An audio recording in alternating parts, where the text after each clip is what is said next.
So good morning to all students. We have to complete cash book. ठीक है, और revision में मैं इसमें आपको काफी चीजें और प्रोवाइड करूंगा, थोड़ा सा पेशेंस रखना, ठीक है। चलिए क्वेश्चन नंबर 5 इसमें था cash book, 2 column cash book हमें बनाना है। लिखा हुआ मैंने 3 कॉलम है, but we have to work out only on 2 column cash book. पहला कॉलम किसका होता है स्टूडेंट्स? कैश। ये लीजिए कैश, मेन अमाउंट के कॉलम पे बात कर रहा हूं मैं, बाकी सब चीजें आप कर सकते हैं। Cash bank, again cash bank, right. चलिए फर्स्ट पॉइंट इसमें दे रखा है अप्रैल 1 को बिजनेस स्टार्टेड विद कैश, तो बिजनेस में पैसा आ रहा है, क्या लिखेंगे? To capital. कौन से कॉलम में लिखेंगे बच्चों? कैश कॉलम में। Which column? Cash column. और बैंक कॉलम में क्या लिख देंगे बच्चों? सर बैंक कॉलम में हम डैश कर देंगे सर, बैंक कॉलम में हम क्या कर देंगे? डैश। Is it okay? क्योंकि बैंक में कुछ भी नहीं हुआ।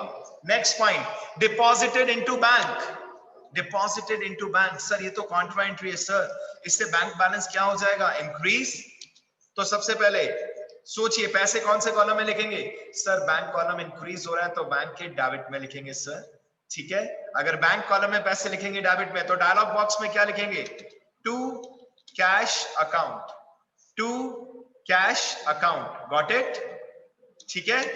कैश में डैश, और बैंक कॉलम में आपने 1,20,000 डिपॉजिट कर दिए।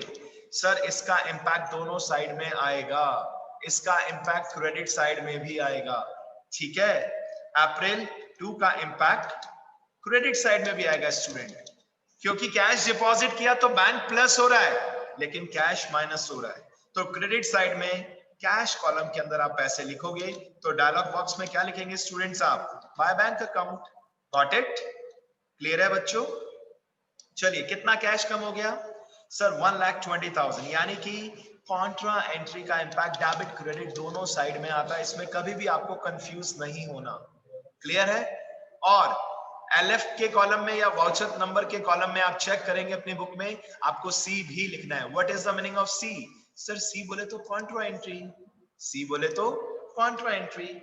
नेक्स्ट वर्ड लिखा है बच्चों, सुनना ध्यान से, नेक्स्ट वर्ड बहुत ही अच्छा वर्ड लिखा है, और इसको मैं अभी यहाँ पर एक्सप्लेन बीच में नहीं करूंगा, बाद में वर्किंग नोट में डिटेल में भी करूंगा, बट सुनना ध्यान से। Purchase goods from Umesh 80,000 at trade discount of 10%। हमने उमेश से गुड्स खरीदा 10% ट्रेड डिस्काउंट, माइनस कर दीजिए 10% ट्रेड डिस्काउंट। सर 80,000 का 10% कितना होता है? 80,000 का, सर 80,000 का गुड्स खरीदा था, माइनस 10% किया, it becomes how much rupees? Sir 72,000 rupees, right. ये मैं अभी डिलीट कर दूंगा, स्क्रीनशॉट लेना होगा आपको। आगे चलते हैं। सर इस पे हमें उसने कैश डिस्काउंट दिया 5%, बट हमने केवल 40% अमाउंट दिया, हमने केवल 40% अमाउंट पे किया, तो हमें जो कैश डिस्काउंट मिलेगा वो किस पे मिलेगा? सबसे पहले 72,000 का 40% निकालिए। The answer will be, the answer will be, calculate कीजिए। मतलब आपने अपने जिससे भी गुड्स खरीदा सप्लायर से, उसने आपको कहा कि भैया कैश डिस्काउंट देंगे, अभी के अभी पैसे दे दो, कैश डिस्काउंट देंगे हम आपको। उसने हमें ऑफर किया, हमने कहा वो बात तो ठीक है, बट हमारे पास कैश अभी केवल 40% है। How much percent? ओनली 40%। तो ठीक है, आइए 40% के हिसाब से वैल्यू निकालिए। 40% बनता है 28,800 रुपीज, 28,800। इट मीन्स बच्चों रिमेनिंग 60% पे, इट मीन्स बच्चों रिमेनिंग 60% पे हमें कोई डिस्काउंट नहीं मिलेगा। 72,000 का 60%, इस पे हमें डिस्काउंट नहीं मिलेगा, और ये कैश बुक में आएगा भी नहीं। whatever the value, जो भी वैल्यू है XYZ doesn't matter, it will not be recorded in cash book, क्योंकि क्रेडिट ट्रांजैक्शन को हम कैश बुक में रिकॉर्ड नहीं कर सकते। Is it okay? Is it okay बच्चों? ठीक है। अब बात ये आती है कि 28,800 में से हमें कितना परसेंट कैश डिस्काउंट मिल गया? आपके नोट्स में लिखा है, क्वेश्चन में लिखा है सर 5%। How much percent? 5%। तो जो भी हम पेमेंट दे रहे थे, भले कैश से दें भले चेक से दें, ये बात कंफर्म है कि 28,800 रुपए में हमें 4% नहीं सॉरी 5% क्या मिला है, कैश डिस्काउंट। निकाल लीजिए बच्चों कैश डिस्काउंट, कितना आएगा 28,800 का 5% कितना होगा 1440। इट मींस हमने final amount paid by cheque कितना किया, final amount paid by cheque 28,800 minus 1440 कितना आएगा बच्चों, जरा चेक कीजिए। सर ये आएगा, चेक कीजिए जल्दी से, कितना आएगा, माइनस कीजिए 28,800 में से 1440 लेस किया, लेस करो बच्चों। सर 27360 इट मींस इस पॉइंट का आंसर क्रेडिट साइड में आएगा, ये कंफर्म है। कौन सी डेट को आएगा, अप्रैल 5 को आएगा सर। और हम क्या लिखेंगे डायलॉग बॉक्स में, बाय परचेजेस अकाउंट। और सर कैश कॉलम में कुछ भी नहीं आएगा, बैंक कॉलम में हम लिखेंगे 27360। दम है बेटा क्वेश्चन में, बिल्कुल दम है, 100% करेक्ट है बात। कैसे करेक्ट है बताइए, क्योंकि इस पॉइंट में कुछ कैश डिस्काउंट था, पूरे पे कैश डिस्काउंट आप देंगे तो क्वेश्चन गलत हो जाएगा। आप ओनली 40% दे रहे हैं and that becomes 27360। Discount will not be recorded in accounts. हाँ एक इंपॉर्टेंट बात बता देता हूं, इसमें आपकी बुक में अगर आप देखेंगे तो क्वेश्चन के नीचे आपको जर्नल एंट्री भी दिख सकती है। जितना गुड्स आपने उधार खरीदा उसके लिए भी आपको एंट्री करनी पड़ेगी। परचेज अकाउंट DR2, आपने उधार ये गुड्स किससे खरीदा, Umesh, to Umesh, as well as to discount receive भी तो हुआ है आपको, और उसे आप कैश बुक में तो दिखा नहीं सकते। और मैंने आपको यही एक एश्योरेंस दिया, because of this online system हम इतना काम कर सकते हैं हम बच्चों के लिए कि अगर आप वर्किंग नोट नहीं बनाएंगे इस चैप्टर में चल सकता है, कोई टेंशन नहीं है, because of this online module. Otherwise आपको 100% पूरा क्वेश्चन कंप्लीट करना होता। बट अभी हमने आपको क्या रिस्पॉन्सिबिलिटी दी बच्चों बताइए, कि बेटा केवल कैश बुक बना दे, फॉर्मेट पूरा बना दे, डेबिट क्रेडिट में जितना भी पैसा कैश और बैंक में आ रहा है और क्रेडिट में जितना भी पैसा कैश और बैंक से जा रहा है उसे शो कर दो, चलेगा। आंसर सही कैलकुलेट करना पड़ेगा। नेक्स्ट ट्रांजैक्शन अप्रैल 8 को है, अप्रैल 8 को लिखा है हमने गुड्स बेचा भूषण को, अप्रैल 8। आई थिंक ये आईपैड से भी अच्छा फील हो रहा होगा मेरे हिसाब से, आपको पूरा प्रेजेंटेशन दिख रहा है, बस लाइंस एंड ड्रॉ नहीं किए, इतना आई थिंक 11th का स्टूडेंट समझ सकता है, राइट।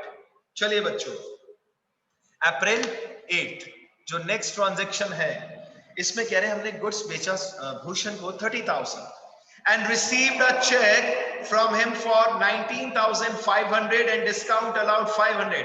आपने भूषण को चेक गुड्स सोल्ड किया 30,000 रुपीस का, 30,000।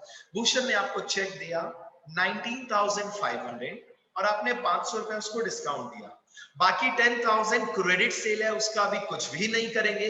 लेकिन 19,500 का जो चेक मिला है, आपको आगे का क्वेश्चन क्या करना पड़ेगा बच्चों, आपको आगे का क्वेश्चन स्कैन करना पड़ेगा। सर स्कैन करना पड़ेगा, देखिए मैं लास्ट में लिख भी रहा हूं बच्चों, आगे का क्वेश्चन आपको स्कैन करना पड़ेगा। सर क्यों, देखिए लास्ट वर्ड में क्या लिख रहा हूं, scan. Why, what is the reason, कि सर इस चेक को हमने बैंक में कब डिपॉजिट कराया। तो देखते हैं आगे का क्वेश्चन।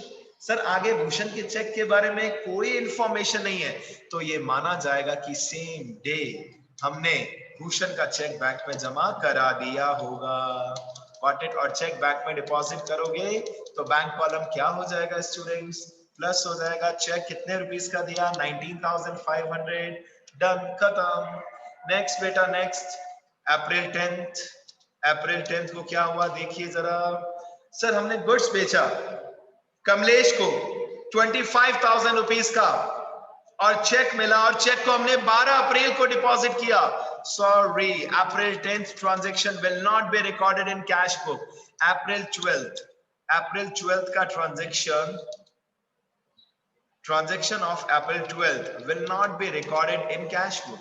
सर क्यों, ऐसा क्यों सर, क्योंकि यहां आपको ना आपके पास कैश आ रहा है ना आपके बैंक में कुछ जा रहा है, so it will not be recorded in cash book. Got it?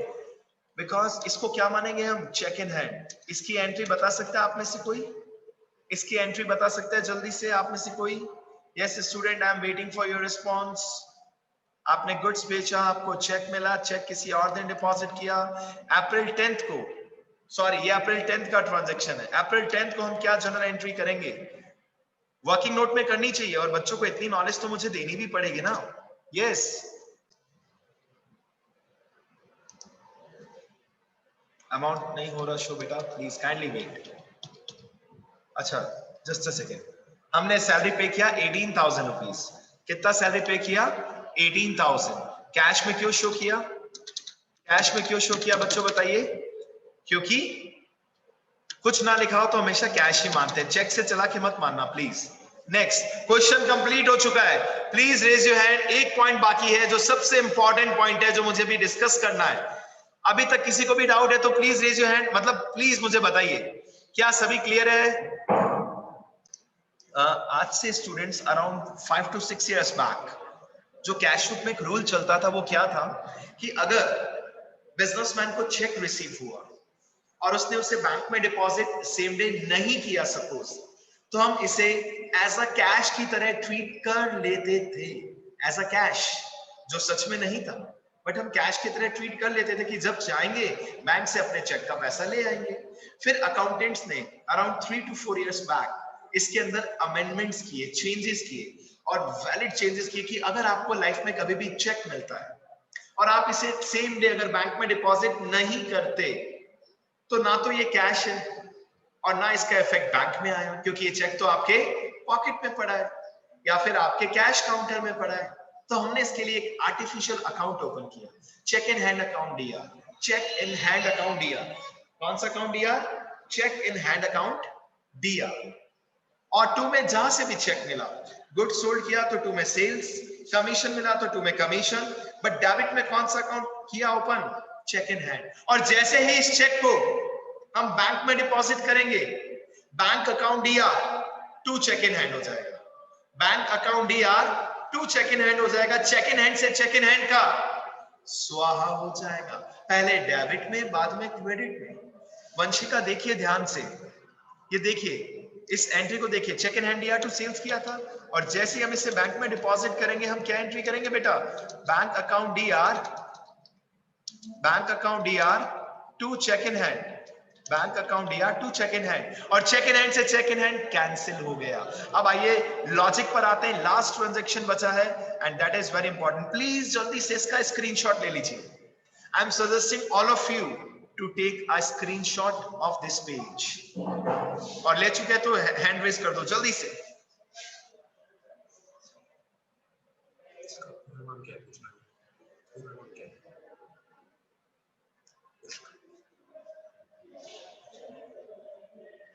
Good good good good good.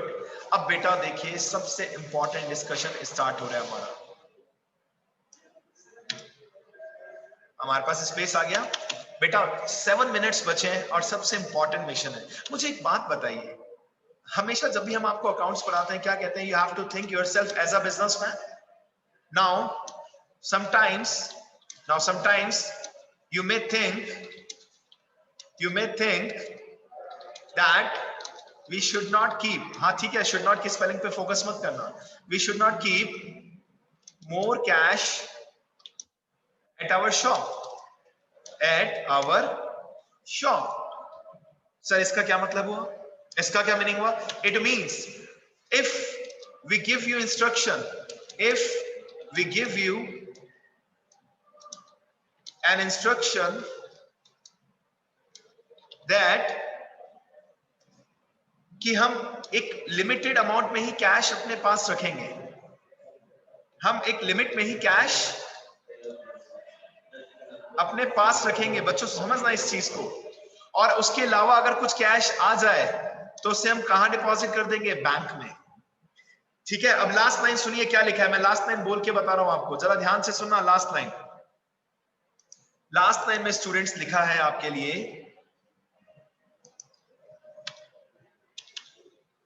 deposited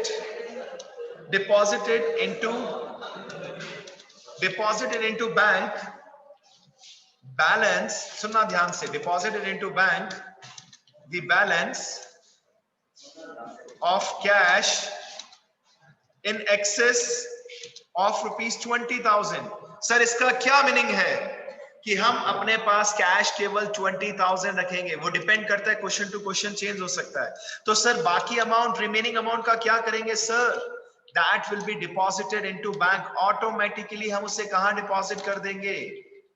that will be deposited into the bank, और वो बन जाएगी एक हिडन कॉन्ट्रा एंट्री, छुपी हुई कॉन्ट्रा एंट्री। यानी कि अगर ऐसा पॉइंट आपको लास्ट में दिख जाए, 100% दिखेगा, कंफर्म दिखेगा, मैं आपको बता रहा हूं, कंफर्म। इसके लिए हमें सबसे पहले किस पे फोकस करना पड़ेगा? कैश। रफ में आइए, डीआर और सीआर का कैश का टोटल निकालते हैं। आइए, वर्किंग नोट स्टार्ट हो गया। कैश का डीआर का टोटल कितना है जल्दी से बताइए। Sir only 2 lakh rupees. Very good. CR का कितना दिख रहा है बताइए। सर सीआर का टोटल दिख रहा है 120 प्लस 18 प्लस 6, कितना हुआ बच्चों बताइए। सर ये हुआ 1,44,000। ये बात अगर समझ में नहीं आई, आप आगे कर ही नहीं पाएंगे, ध्यान रखना। बैलेंस एक्चुअल में कितना आ रहा है? बैलेंस इन एक्चुअल बताइए। सर बैलेंस आ रहा है 56,000। How much rupees? 56,000। But sir हमने क्वेश्चन में डिसाइड कर लिया था कि हम केवल अपने पास बैलेंस कितना रखेंगे। इस क्वेश्चन में लिखा है ओनली 20,000। क्वेश्चन में instruction given in the question, instruction given in the question कि हमें अपने पास बैलेंस केवल कितना रखना है बच्चों? Sir only and only 20,000। तो सर बाकी का 36,000 क्या करेंगे? Remaining 36,000 will be deposited into the bank। Very simple, finish. तो अब इसको कैसे क्लोज किया जाए सर बताइए। वेरी इजी, कोई लफड़ा नहीं है। इट मींस सबसे पहले इस क्वेश्चन के अंदर आपको करनी पड़ेगी एक कॉन्ट्रा एंट्री। ये सब कब होगा? अप्रैल 30। ध्यान से सुनना। आपका बैंक बैलेंस इंक्रीज होगा तो इधर डायलॉग बॉक्स में क्या लिखेंगे आप? कैश, और उसके साथ में आप लिखेंगे सी। क्या लिखेंगे आप बेटा? सी।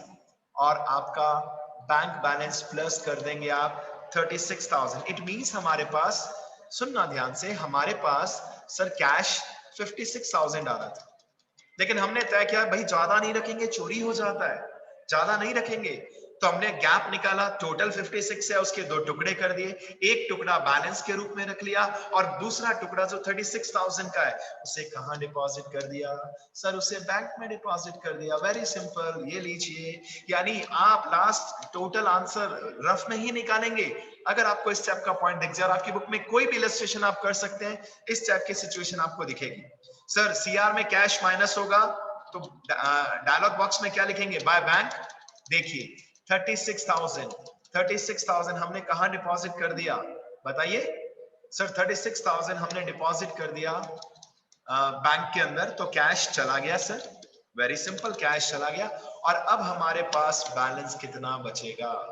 पहले केवल कैश पे फोकस कीजिए बच्चों।